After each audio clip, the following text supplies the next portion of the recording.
हमारे साथ दो अभिभावक उपस्थित हैं, रीना और पूनम। आइए इन्हीं से सुनते हैं कि ये किस तरह से अपने घर पर बच्चों को उनके एफएलएन कौशलों को बढ़ाने के लिए प्रोत्साहित करते हैं और किस तरह के अनुभव प्रदान करते हैं। मेरे कहने का मतलब है कि वे किस प्रकार जान पाते हैं कि उनके बच्चे सीखने में प्रगति कर रहे हैं। सबसे पहले रीना, मैं आपसे जानना चाहूंगी। मैम, जैसे हम बच्चों को पढ़ने के लिए और सीखने के लिए उन्हें पजल्स देते हैं, कहानी की किताबें देते हैं, जी, इसके साथ ही गणित के कौशलों का विकास करने के लिए लूडो जैसे खेल दिया करते हैं। बहुत बढ़िया। मैं कुछ और आपसे जानना चाहूँगी कि हम और किस तरह के खेल बच्चों को खिलाएं जिनसे उनके पठन और गणित कौशल और विकसित हो सके। इसके साथ ही एफएलएन के अंदर मैं किन बातों या किन गतिविधियों का ध्यान रखूं ताकि मेरे बच्चे और अच्छा कर सकें।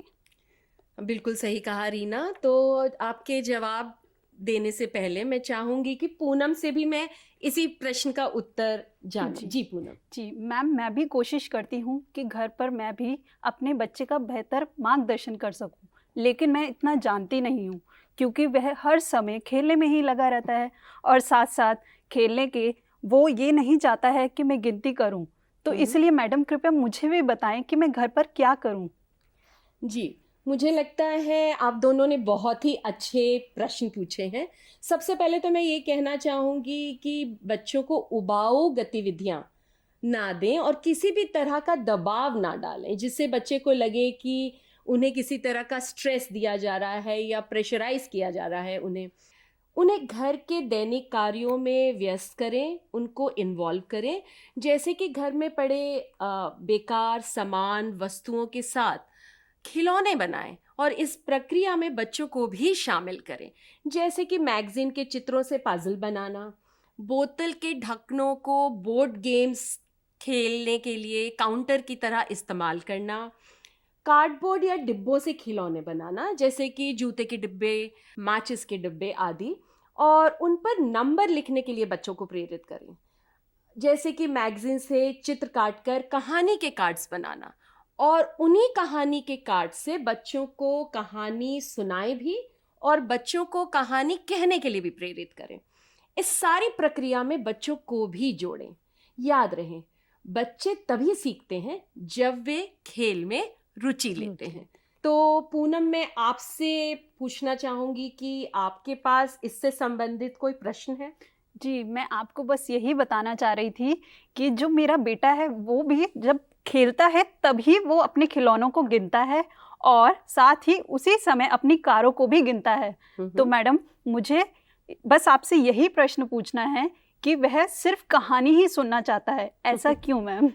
ये बहुत ही अच्छी बात कही, लेकिन यहाँ पर पूनम मैं ये जरूर कहना चाहूँगी कि कहानी सुनना अपने आप में पढ़ाई की ओर एक पहला कदम है। इसका अर्थ है कि आपका बच्चा पढ़ाई की ओर अग्रसर है और तैयार हो रहा है।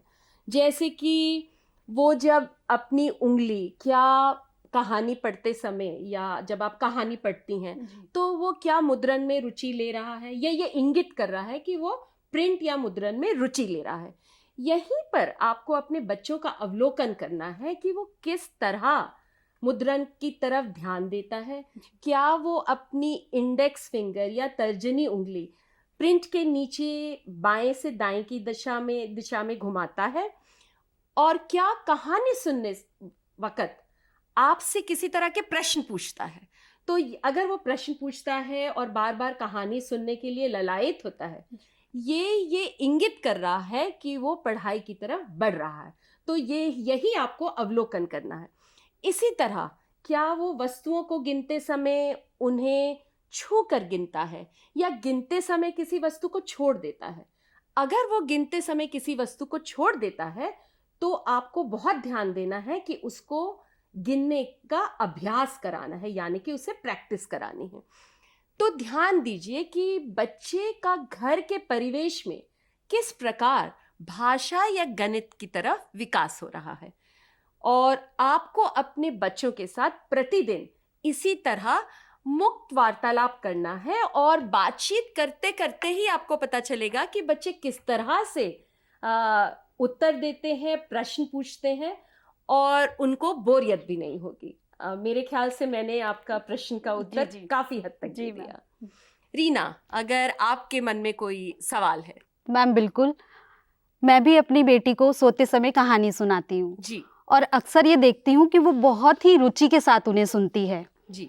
और ऐसा करने से वो पढ़ने की तरफ भी आकर्षित होती है।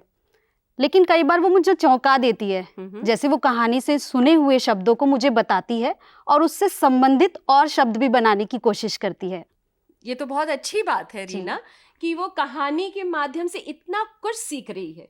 और कहानी सुनना बहुत ही ज़रूरी गतिविधि है और इससे सभी अभिभावकों को मेरे ख्याल से इसे एक दैनिक गतिविधि बना लेना बिल्कुल चाहिए मैम। कि यानी कि आपको प्रतिदिन बच्चे को कहानी सुनानी ही सुनानी है।